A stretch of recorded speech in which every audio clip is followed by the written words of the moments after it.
Smith chart, one of the important topics of transmission lines. While dealing transmission lines, we have to find input impedance, Zin, standing wave ratio, reflection coefficient, length at which voltage maxima, length at which current maxima, or we can call it as voltage minima. If we want to solve all these, then the computations will be complex. Actually, it is very toughest job to find all these things. Smith chart provide us a method to solve all these things, and we get all these things in a graphical way. If we talk about Smith chart has two things. It has something called constant resistance and constant reactance. This is how Smith chart look like. Now let us identify what is constant resistance circle and what is constant reactance circle.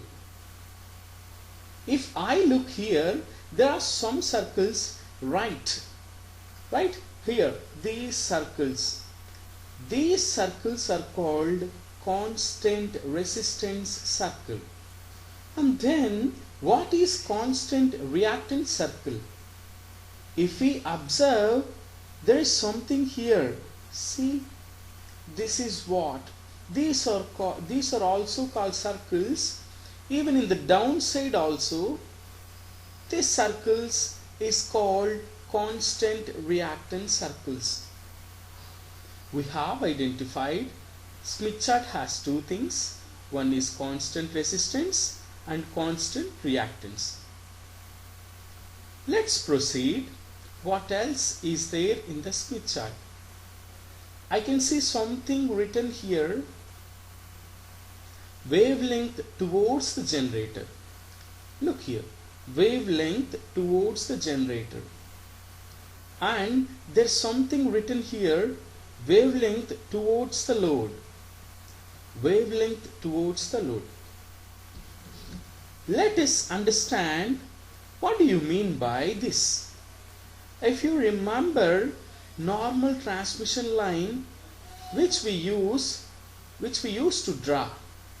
See, this is what characteristic impedance Z0 and load impedance Zn. If you start the measurement from the load point to the generator, if we start the measurement from load point to the generator, if reference point is load and moving towards the generator, then this is nothing but moving towards the generator.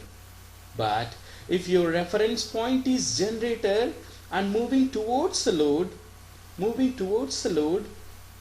and that is called moving towards the load. There are two things which we have observed now. One is moving towards the generator, another one is moving towards the load.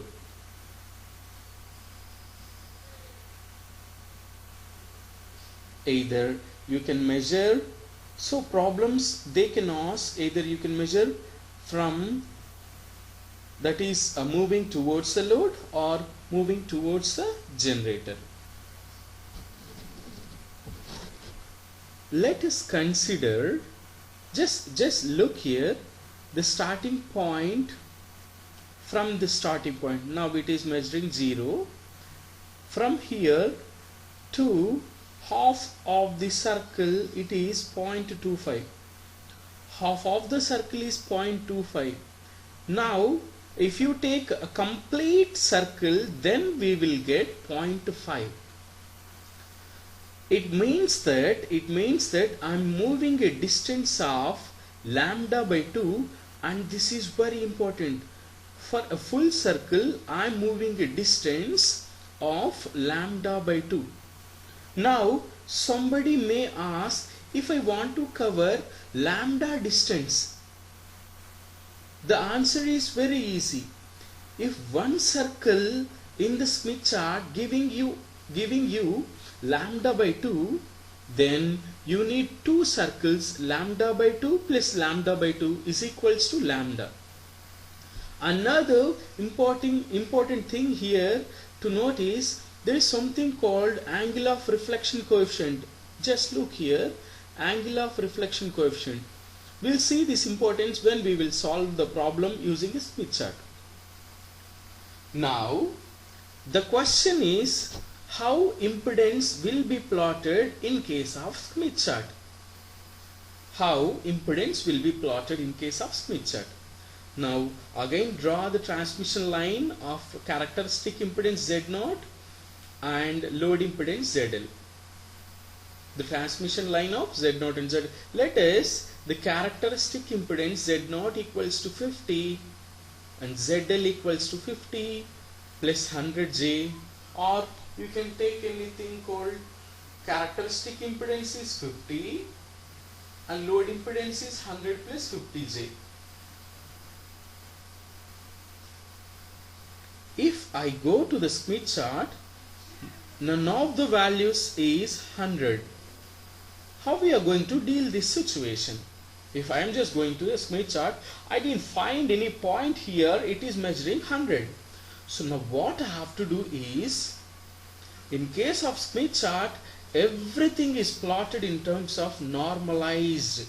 Whatever it may be, everything will be of normalized. So now I am going to find normalized impedance, that is equals to load impedance by characteristic impedance, that is equals to ZL by Z0.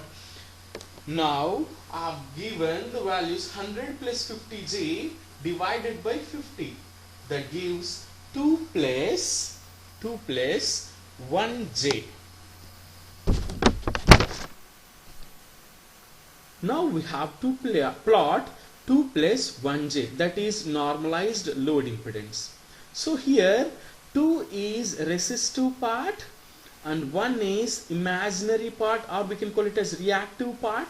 The reactive, if the reactance part is positive, then we can plot the same in inductive above the half circle, and if it is negative, then we can call it as capacitive part. Now the resistive part is this 2, and I have a reactive part, that is inductive, the value is 1. Now what I have to do is have to find intersection of these two circles. That is what my intersection point, and this is called normalized load impedance 2 plus 1J, and that is what now we have understand what is Smith chart, what is its purpose, and how to plot impedance on the Smith chart. Thank you.